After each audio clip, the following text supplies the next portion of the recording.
Hello and welcome back to Football Manager 2018 with Blackburn Rovers. We're in the 2022-2023 season.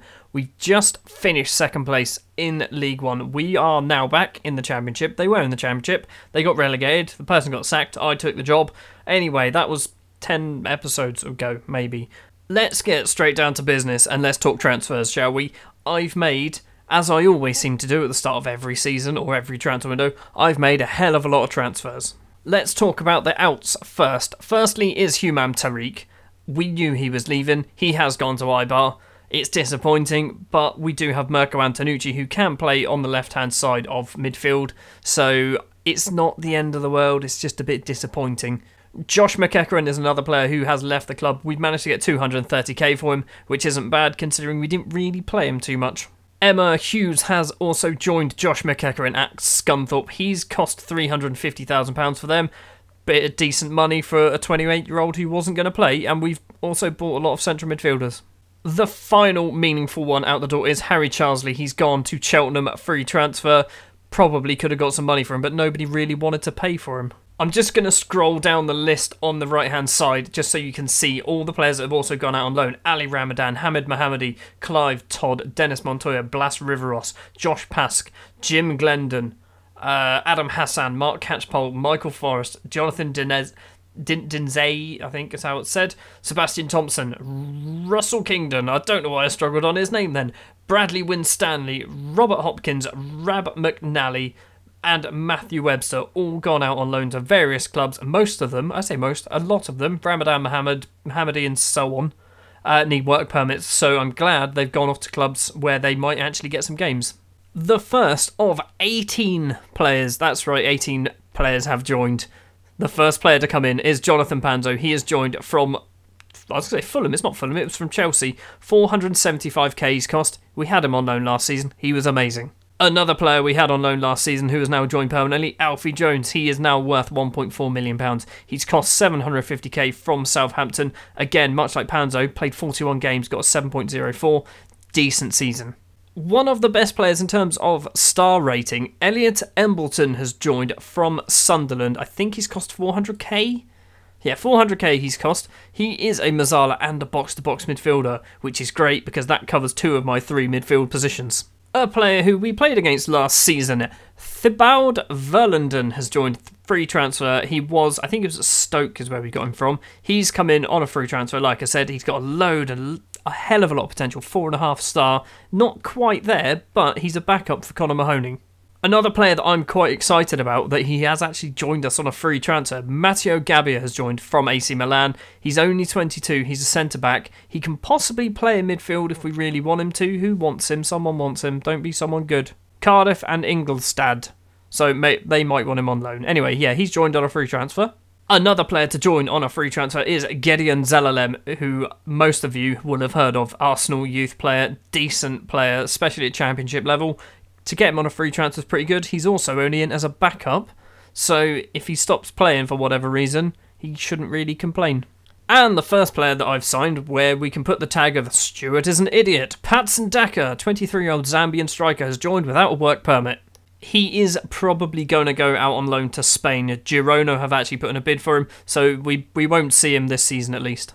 A player that I thought I bought, turns out it wasn't me, it was my head of youth development. Lewis Gibbons has joined from Fleetwood. He's costing 145k in total. He isn't bad. He's got a lot of determination. He's got a lot of flair. Technically, he's awful. But he'll probably be a winger rather than a striker. And for 200k, Stuart has once again bought a player without a work permit. Human Nushi is an Iranian striker / central midfielder. He's a striker, let's be honest, doesn't have a work permit. Trying to loan him out, but no one really wants him. Ingolstadt and Germany want him, so maybe he'll go there. Now this was a bit of a find. Just randomly, Mikel Gasser, French central midfielder, just free transfer. Didn't have a club. Was previously at FC Guignon, don't know who they are, but he looks filth. He looks really good. I'm glad we've got him on a free. He's 3.5-star current ability. He's got plenty of room to grow. He's only 19. I'm tempted to loan him out. Another player signed by our head of youth development, Gavin Roberts, free transfer, Welsh. I would say Welsh international. I don't think he's an international. I think he has been called up to the squad. He's not very good. For 475k, we have brought in 19-year-old Romanian central midfielder Vasil Lup, or Loop. I'm going with Lup because it's spelt Lup. 4.5-star potential, 3-star current ability. Decent player. He's already played a game for us in the Carabao Cup. I like the look of him. This was a head of youth development signing. David Kelly, free transfer, formerly of Dartford and Wolves. Not very good. Don't know why we signed him. Then I went and had a cheeky look at the old Bayern Munich team to see if they've got any young players who I can loan. And I found this guy, Ferdinand Rapp, who's a centre-back / right-back / midfielder. So I've brought him in for the season on loan. He's only on £4,000 a week. He is a first-team player. But I'm not really sure what his best position is. Is it centre-back? Is it right-back? Is it defensive midfield? Is it central midfield? I don't know. I'll probably play him as a centre-back. One player that I am very excited to actually try and use, he's been injured since I've signed him, is Klaas Mays, a 20-year-old Belgian attacking midfielder who I am retraining to be a striker because he can play them already and he's a poacher. So he's come in 700k, but look at that potential. Look at his current ability, his determination, flair. He's fast as all balls. He's good. I like him. Another player that I'm very excited about is Bohumil Luhovi. Slovakian, don't know. He's a right back, but I'm training him up to be an inverted wing back. So my plan is he is eventually going to replace Nedrikov as years go by. He's come in for 600k, which is quite a lot of money for a player who realistically is not good enough for the first team, but he will be one day. Another player that I'm quite excited about, for no reason other than he's from San Marino and apparently does have some potential.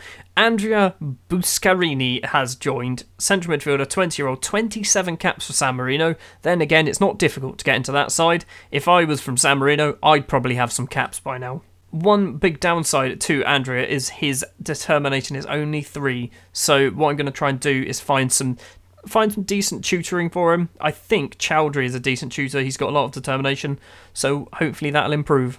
And the final signing we've made is a goalkeeper, purely because I don't have any. Well, I've got one. I've only got Davidson. So Nicola Leali has joined, 29-year-old Italian goalkeeper, decent player, 3.5-star current ability, 3.5-star potential ability. He's not going to get any better, but he is as good, if not better, than Johnny Davison.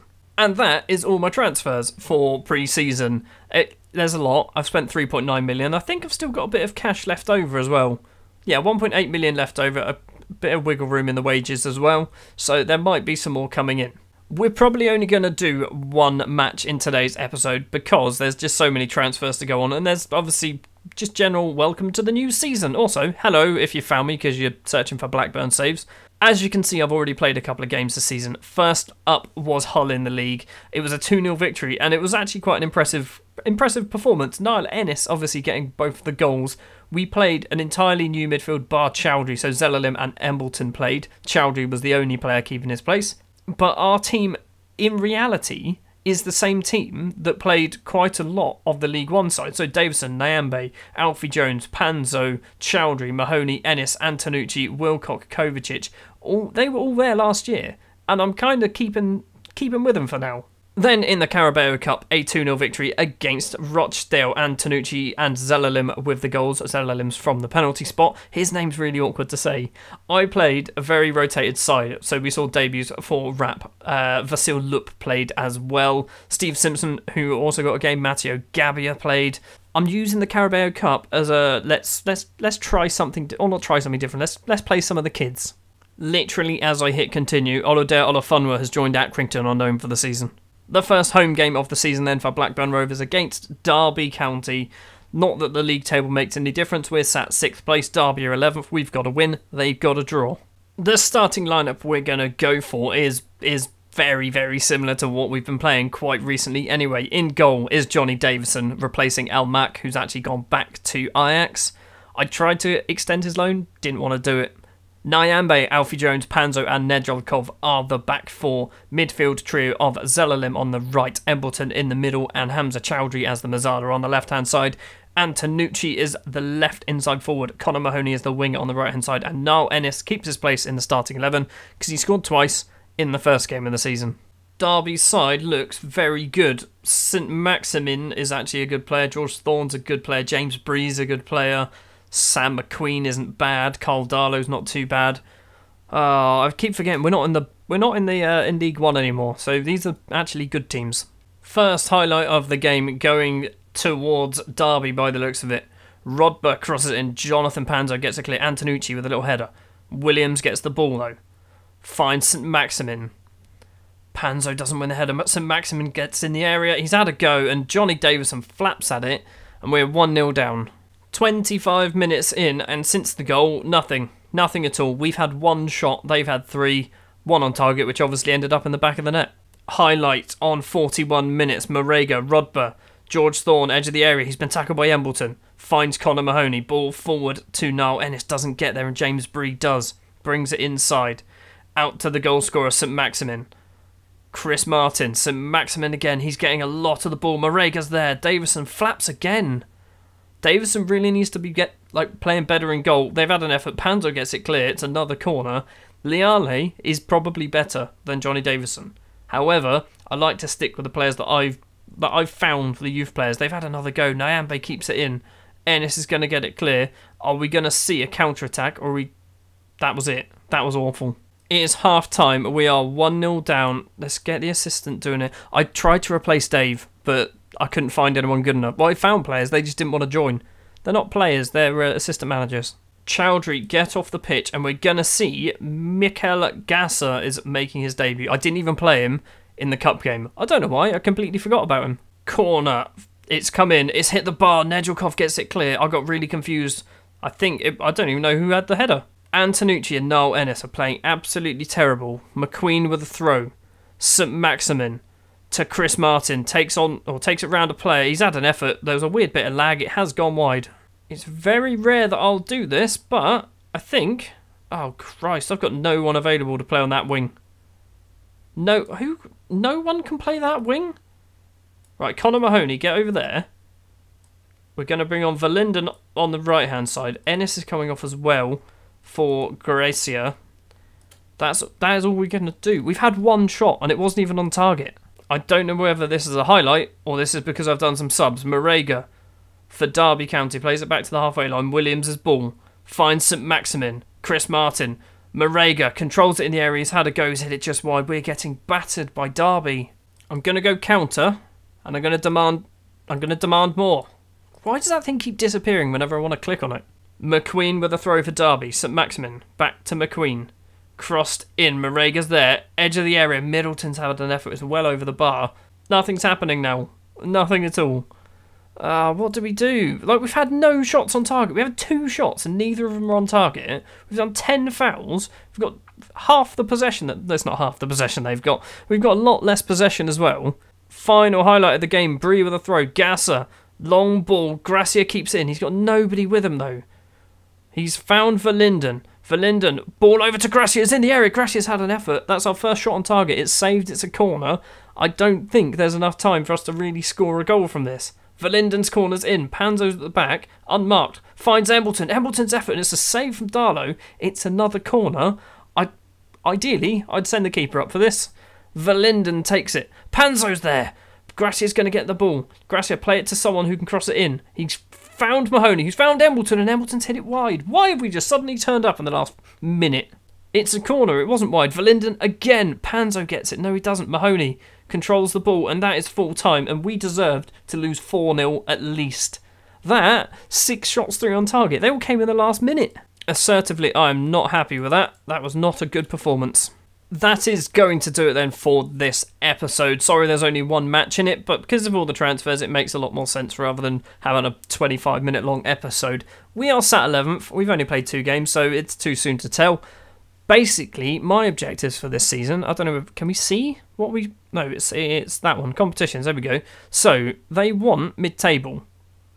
I'd like to be pushing playoffs if I can, but I don't think I will be. But I'll take mid-table. If we get lower than mid-table, we'll probably get sacked. Next episode, I think what we're going to do, we're going to go for Leeds and we're going to go for Aston Villa. 2 away games, but also 2 very big games. They're second and first in the table at the moment. Not that that makes any difference, but in terms of club size, they're 2 very big clubs in this league. We're also a pretty big club in this league. Hopefully, by that point, we've got, 1, 2, 3, 4, 5, 6 league games. Hopefully we can pick up some points in there. So the Leeds and Villa games, maybe we're going to be continuing our winning streak. Why did I say that? Our winning streak so far this season has been 1 game. Thank you very much for watching this episode of Football Manager 2018 with Blackburn Rovers. If you did enjoy, if you wouldn't mind leaving a like, if you want to see more, hit the subscribe button, and I will see you next time.